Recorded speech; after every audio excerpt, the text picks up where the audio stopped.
I, Cassidy Stanford, am on a graduation trip with my childhood best friend, Randall Lautner. Just as we plan to return home, he suddenly extends my hotel stay for another week. When I want to ask him why, a barrage of comments suddenly appears before my eyes. Run, Randy. Don't let Cassidy stop you anymore. Don't you know that Evie did poorly in her exams and she's about to be married off to a random bald guy by her own parents? Run. It's urgent. Go save her now. That's right. If it weren't for that wicked woman using her childhood friendship bond to manipulate Randy the whole time, Randy and Evie would have been together a long time ago. Cassidy is such a horrible person. In the original story, Cassidy cried and threw a huge fuss after finding out that Randy was leaving her. She even threatened suicide to make him stay with her, which ultimately caused poor Evie to be forced into marrying Baldy. And Randy hated her so much after that he began getting revenge on her. Ha! Just wait and see, Cassidy. She will soon get what she deserves. Randy will eventually torture her until she turns into a madwoman. It's going to be so satisfying. That's a pity, though. I know that we're just following the script here and that Randy eventually has his revenge, but I really hate the evil side character so much. Cassidy was the one who ruined Evie's life. Who does she think she is? Me? The evil side character? While I am still confused by everything, I suddenly receive a text message from Randall. Cassie, I have an urgent matter and I need to leave first. But don't worry, I've already extended your hotel stay for another week. Behave yourself and don't kick up a fuss with me. What? I had just put my phone away when I suddenly saw that more comments were pouring into the comments section.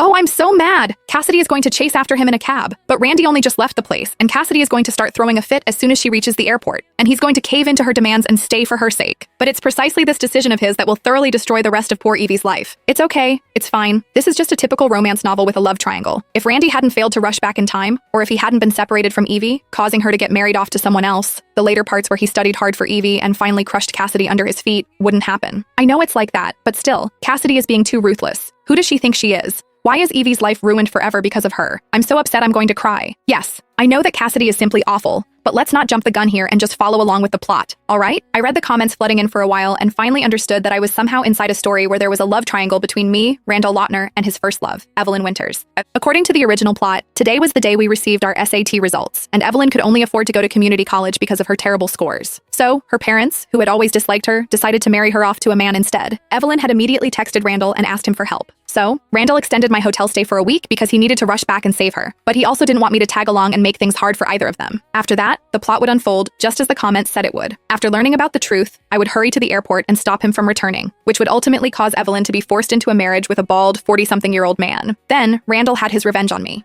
He married me and treated me well at first, but eventually, both my parents would end up dead, and I would end up being tortured by him until I turned into a madwoman. Randall, however, would then save Evelyn and spoil her like his precious little princess for the rest of her life. I felt really dizzy and confused. After Evelyn transferred into our high school, she always loved trailing behind Randall and me like a shadow, and I really hated how she often took advantage of her pure image to feign innocence with everyone else. But if Randall had told me the truth, that he was suddenly rushing back home to save Evelyn, I would never have stopped him in the first place. After all, we were classmates. I might not have liked Evelyn,